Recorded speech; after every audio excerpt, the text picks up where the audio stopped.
নমস্কার, আমি স্বরূপ। আরাব্বা চৌধুরীর লেখা কালিনী গল্পের আজকের দ্বিতীয় পর্ব। চলুন শুরু করা যাক। আমি রাতে আবার কথা বাবাকে বলতে গিয়েও আবার থেমে গেলাম। ভেতরে কত কথার ঢেউ উঠছিল, তবু ঠোঁটের কোনো একটাও শব্দ এলো না। এমনিতেই বাবা কত কিছু নিয়ে দিশেহারা, তাকে নতুন করে ভাবনার ভার দেওয়া কি ঠিক হবে? চুপচাপ বাবার পাশে বসে রাতের খাবার বেড়ে দিলাম। তারপর নিঃশব্দে উঠে নিজের ঘরে চলে এলাম। চোখ দুটো যেন জানালার গা ঘেঁষে অনেক দূর তাকিয়ে রইল অজানা এক ভোরের প্রতীক্ষায়। সেই কাকডাকা ভোরে ঘুম ভাঙল হঠাৎ। বিছানা ছেড়ে উঠে পড়লাম নিঃশব্দে। ঘরদোর গুছিয়ে নিলাম। রান্নাঘর থেকে ভেসে আসা ধোঁয়ার গন্ধে ভরে উঠল সেই ছোট্ট সংসারটা। রান্না শেষ করে ঠান্ডা জল ঢেলে গোসল সেরে আয়নার সামনে বসলাম। আয়নাটা আজও সেই আগের মতোই, কোনো তোষামোদ নেই, কোনো ঢাকা নেই। চোখ রেখে দেখলাম নিজেকে, নিজের গায়ের রংটাকে। এই রং, যে রং নিয়ে সবার এত তুচ্ছ চাচ্ছিল। কেউ বলে কালো, কেউ বলে ম্লান, কেউ বা সরাসরি বলে অপছন্দ। সবাইকে যেন আল্লাহ করেছেন, তেমনই এই আমাকেও তো আল্লাহই করেছেন। আমি তো নিজেকে গড়িনি। তবে কেন এই কালো রং নিয়ে সবার এত অভিযোগ? কালো ফর্সার বিচার যদি হয় চোখে চোখে, তবে হৃদয়ের আলো কি কোনো মানে থাকে না? ভাবতে ভাবতে হঠাৎ মনে হলো, আজ যে আসে সে যদি রং দেখে নয়, মনের মানচিত্র দেখে বুঝে নিতে পারে আমাকে, তবে কি জীবনটা একটু হলেও বদলাবে না? দুপুর নাগাদ দুজন মধ্যবয়সী পুরুষ ও একজন মহিলা এসে উঠোনে বসলেন। শুনলাম ছেলের বাবা, মা আর বোন জামাই। ছেলে নিজে আসেনি, বড্ড ব্যস্ত, কিংবা হয়তো দেখা করার প্রয়োজন নেই বলে মনে করেছে। নাস্তা শেষ হলে দাদি হাত ধরে আমাকে নিয়ে গেলেন অন্দর থেকে। মাথা নিচু করে সামনে দাঁড়ালাম, যেন এই দুনিয়ায় আমার কোনো অধিকার নেই নিজের অপমান বোঝার। বাবা মিনমিন করে প্রশ্ন করলেন, মেয়ে আপনাদের পছন্দ হয়েছে? ছেলের মা পান চিবোতে চিবোতে হালকা হেসে বললেন, মেয়ে পরে, আগে বলেন তো মেয়ের সাথে কি কি দেবেন? বাবার মুখ চোখ থমকে গেল। একটা চাপা কষ্ট চোখে মুখে ছড়িয়ে পড়ল, যেন প্রতিটি শব্দ বুকের ভেতরে খাঁজ কেটে গেল। কিছুক্ষণ চুপ থেকে নরম গলায় জিজ্ঞাসা করলেন, আপনারা কি চান? আরে ভাই, বেশি কিছু না, 1 লাখ টাকা ক্যাশ আর গয়না টয়না, যতটুকু মেয়ে বাবার ঘর থেকে খুশি হয়ে পায় আর কি। আমি তো আবার খুব দয়ালু মানুষ, আপনার অবস্থা জেনেই এসেছি। ভাবলাম মেয়ে যখন গুণবতী, তখন রূপ না থাকুক, চালচলনে যেন খামতি না থাকে, তাই একটু সমঝোতা বললাম। আপনার অবস্থার কথা ভেবেই বেশি চাইলাম না। কথাগুলো শুনে বাবার মুখে এতটুকু রাগ ফুটে উঠল না, তবুও তার নীরবতা যেন ঘরের বাতাসটাকেও ভারী করে তুলল। বাবা কিছুক্ষণ নীরব থেকে নিঃশব্দে দীর্ঘশ্বাস ফেলে বললেন, আমি রাজি। তার কথার সাথে সাথেই ভদ্রমহিলা যেন হাত ছেড়ে বাঁচলেন। ছেলের বাবা খুশির সুরে বললেন, তাহলে ঈদের পরপরে মেয়ে উঠিয়ে নেব, কেমন বেয়াই মশাই? বাবা সামান্য হাসি মুখে মাথা নাড়িয়ে সম্মতি জানালেন। বিকেলের আপ্যায়নের শেষে ছেলেপক্ষের সবাই ধীরে ধীরে বিদায় নিল। আমি উঠোনের এক কোণে নিঃশব্দে দাঁড়িয়ে রইলাম। ঠোঁটে কোনো শব্দ নেই, চোখে কেবল একরাশ অনিশ্চয়তা। মনে হচ্ছিল শরীরটা পাথর হয়ে গেছে। আমার চোখের কোণায় এক বিন্দু জল জমে উঠল, অথচ কাউকে বোঝানোর ভাষা ছিল না।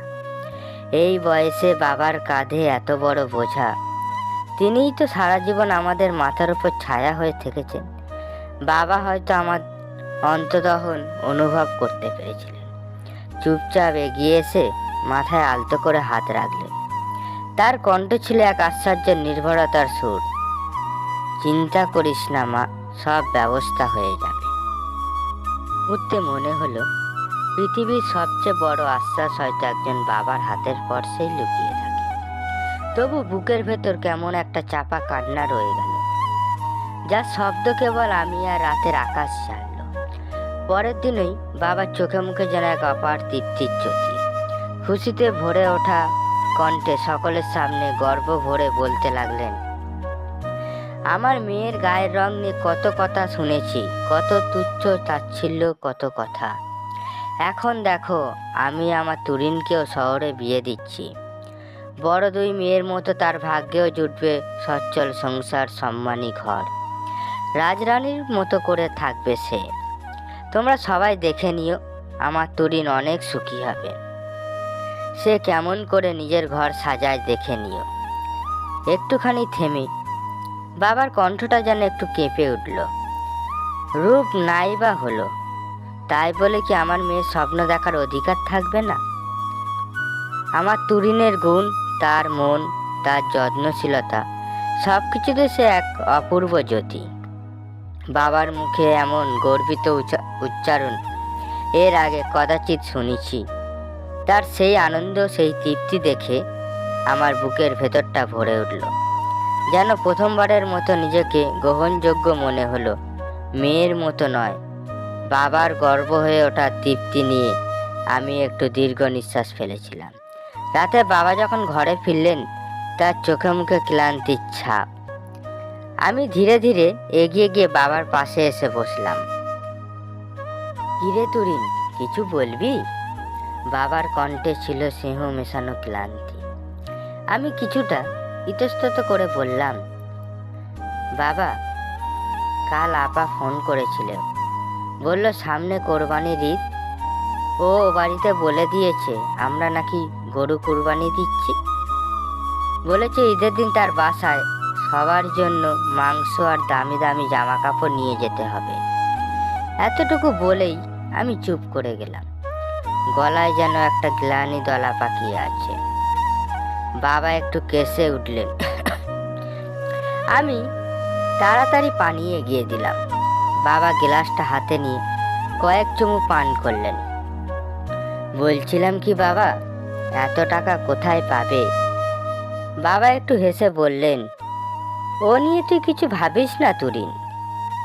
ওপরওয়ালা যখন দায়িত্ব দিয়েছেন, তখন রিজিকের রাস্তা তিনিই খুলে দেবেন। আমার মেয়ের মুখে যেন কেউ বেদনার ছাপ না দেখে, সে খেয়াল আমার আছে। একটা সময় তোকে নিয়েও কেউ গলা উঁচু করে কথা বলেছিল না? আজ যখন আমার তুরিনের বিয়ে শহরে, তখন আমার আত্মবিশ্বাসও শহরের চেয়ে কম হবে কেন? অবাক হয়ে লক্ষ্য করছিলাম বাবার পরিশ্রম যেন হঠাৎ করেই কয়েক গুণ বেড়ে গেছে। ভোরের আলো ফোটার আগেই তিনি ঘর থেকে বেরিয়ে যান, আর ফিরতে ফিরতে রাত কাবাব হয়ে গেছে। দুপুরে ঠিক মতো কিছু খান কি না সেটাও আর বলেন না এখন। কোনো অভিযোগ নেই মুখে, নেই বিরক্তি, শুধু চোখে মুখে এক চাপা উদ্বেগ আর নিঃশব্দ দায়বোধ। ঠিক তখনই একদিন ফোন এলো মেজো দুলাভাইয়ের কাছ থেকে। মেজো আপার তুলনায় তিনি একটু নরম প্রকৃতির, বলা চলে আপার ধমকেই দিন কাটে তার। তবুও কণ্ঠে ছিল আন্তরিকতা। হ্যালো তুরিন। নমস্কার দুলাভাই, কেমন আছেন? আমি ভালো আছি, তোমরা কেমন আছো? আমরা ভালোই। কি শুনলাম রে? কি? মেজো দুলাভাই, তোর নাকি সামনে বিয়ে? আমার লজ্জায় গলা শুকিয়ে এলো, কিছু বলতে পারলাম না। নীরবতায় যেন স্বীকারোক্তির মতো ভেসে এলো ফোনের এপাশ থেকে। দুলাভাই আবার বললেন, সামনে তো ঈদ, দাওয়াত রইল, বাবাকে নিয়ে আসিস বুঝলি। আমি বললাম, আসার চেষ্টা করব। ফোন রেখে মনে হলো এই প্রথম কেউ এমন সহজ করে কথা বলল, যেখানে প্রশ্নের ভিতরে ছিল না কোনো তিরস্কার, ছিল শুধু আপন মানুষের মতো পাশে দাঁড়ানোর ইচ্ছেটা। এইটুকু সৌজন্যে যেন মনটা একটু হালকা হয়ে এলো। যেন ঈদের আগেই একটা নতুন আলোর রেখা খুঁজে পেলাম বুকের গভীরে। কয়েকদিনের মধ্যে বাবা বাড়ির পাশের জমির পুরনো দলিল বের করে আনলেন। চুপচাপ একদিন বিকেলে বাজারের পথ ধরলেন, আর ফেরার পর জানালেন 2 লাখ টাকা তুলে এনেছেন। চোখে মুখে কোনো উচ্ছ্বাস নেই, বরং একরকম নিঃসঙ্গতা ভেসে বেড়াচ্ছে চেহারায়। বাবা বললেন, তোর বিয়ে হয়ে গেলে আমি তো একা থাকবো। খাওয়া দাওয়ায় কষ্ট হলেও সিএনজি চালিয়ে যা পাবো সেই টাকায় কিস্তি মিটিয়ে কোনো রকমে টিকে থাকবো। আমি কিছু বললাম না। জানি এই টিকে থাকা মানে কেবল বেঁচে থাকা নয়, এটা এক বাবার নীরব যুদ্ধ, মেয়েকে বিদায় দেওয়ার প্রস্তুতির কষ্টগাথা। ওই টাকা তুলতে গিয়ে হয়তো বাবার বুকের ভেতরেও কিছু একটা বিক্রি হয়ে গেছে। আমরা যা দেখি না, কেবল অনুভব করি। চুপচাপ কাঁপা কাঁপা চোখে তাকালে। দেখতে দেখতে ঈদ এসে গেল। আগামীকাল ঈদ। তো আপা শ্বশুরবাড়ির লোকজনের জন্য নতুন জামা কাপড় আর ভালো মাংস পাঠানোর কথা মনে রেখেই বাবা সকাল সকাল বাজারে বের হয়েছিলেন। কিন্তু দোকানের দরজার দাঁড়িয়ে একরাশ চিন্তায় গাঢ় হয়ে উঠল তার চোখ মুখ। সব কিছুর যা দাম, এই টাকায় হয়তো জামা কাপড় কেনা যাবে, কিংবা একটু ভালো মানের মাংস। কিন্তু যদি এই টাকা আজ খরচ হয়ে যায়, তাহলে তুরিনের বিয়েটা। বাবার চোখের সামনে ভেসে উঠছিল আমার গায়ে হলুদের দিন, আমার ঘোমটা টানা মুখ, আর সেই কাঙ্ক্ষিত নতুন সংসার যার জন্য তিনি দিনের পর দিন শ্রম দিয়ে যাচ্ছেন। এই মুহূর্তে দুটি দায়ের ভার দুদিকে টান দিচ্ছিল। একদিকে বড় মেয়ের সামাজিক সম্মান, আর একদিকে ছোট মেয়ের ভবিষ্যতের ভিত। শেষমেশ কিছু না নিয়ে খালি হাতে বাড়ি ফিরে এলেন বাবা। আমি স্বাভাবিক কণ্ঠে জিজ্ঞাসা করলাম, বড় আপা শ্বশুরবাড়ির লোকজনের জন্য কিছু আনোনি বাবা? বাবা তখন মুখ নিচু করে বললেন, গেছিলাম রে মা, কিনতেই তো গেছিলাম, কিন্তু সব কিছুর যা দাম, এই টাকায় কুলোনো যাবে না। মনে করলাম মাংস হলে হয়তো একটু সামাল দেওয়া যাবে।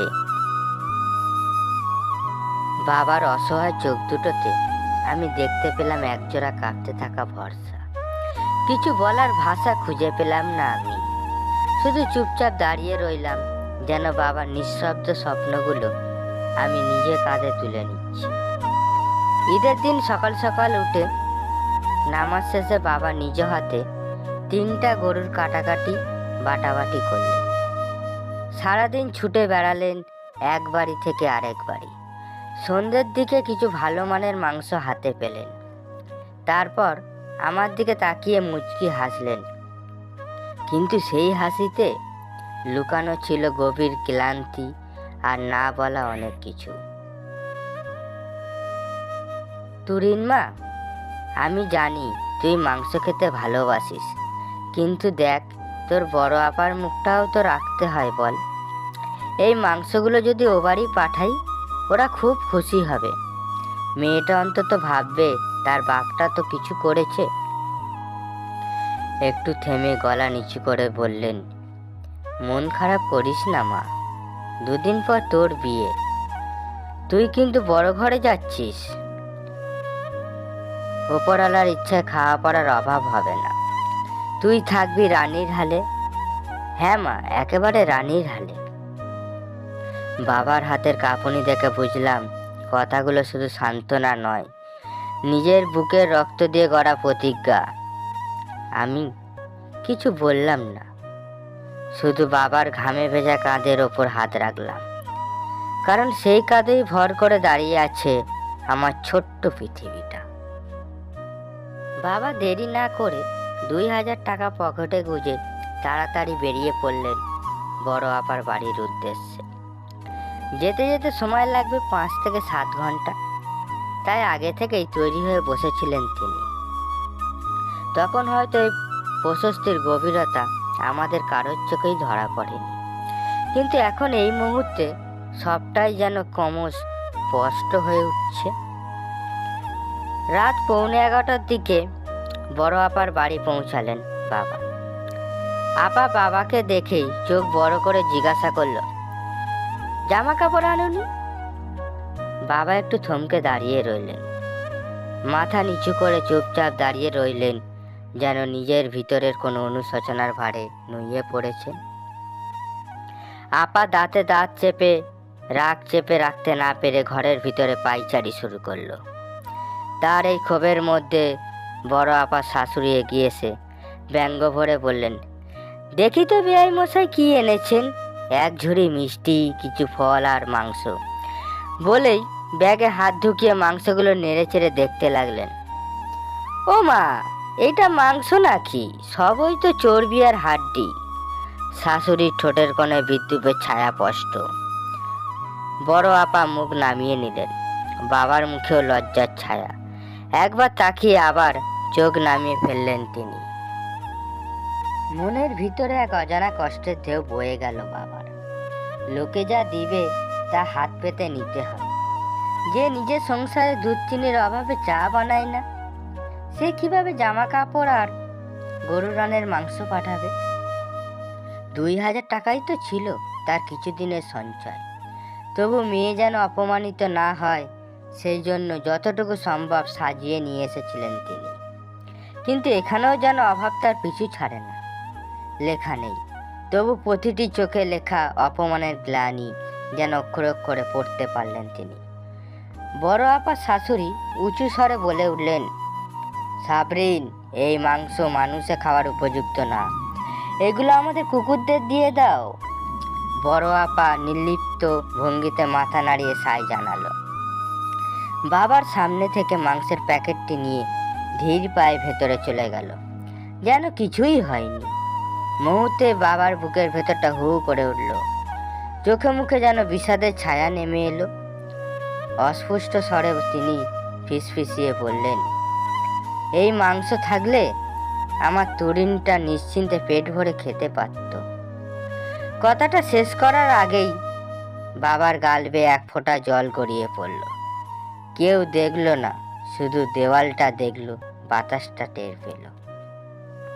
বড় আপা শাশুড়ি তখনও হাসি মুখে বললেন, আরে বেয়াই মশাই, বসুন না, একটু কিছু মুখে তুলে তারপর না হয় বাড়ি ফিরবেন। মুহূর্তের সামনেই টেবিলে চা, বিস্কুট, কিছু মিষ্টান্ন এনে রাখা হলো। বাবা জানেন তার খাওয়ার মতো মন বা শরীর কোনোটাই এখন প্রস্তুত নয়। তবু ভেবে নিলেন, এখন না খেলে যদি মেয়েকে পরের দিন কথা শুনতে হয় অপমান, তাহলে সেটা সহ্য করা তার চেয়েও কষ্টকর হবে। এই ভেবে বাবা অনিচ্ছা সত্ত্বেও মুখে তুলে নিলেন এক টুকরো বিস্কুট। চায়ের কাপে চুমুক দিলেন একবার। রাতের খাবারটার খাওয়া হলো না। সবাই যখন হাসি ঠাট্টায় ব্যস্ত, বাবা তখন নিঃশব্দে বেরিয়ে পড়লেন। গেটের বাইরে পা রেখে একটিবার পিছন ফিরে তাকালেন, যেন দগ্ধ স্মৃতি থেকে পালিয়ে বাঁচতে চান তিনি। মনকে প্রবোধ দিলেন, ওরা যতই বড়লোক হোক না কেন, কিন্তু বড় মনের অধিকারী কি তারা? নিজেকে বুঝ দিলেন, মেয়েটা ভালো আছে তো, সে ভালো থাকলে আমার এইটুকুতেই চলবে। বাবা হিসেবে তো এতটুকুই চাওয়া, আমার মেয়েরা যেন ভালো থাকে।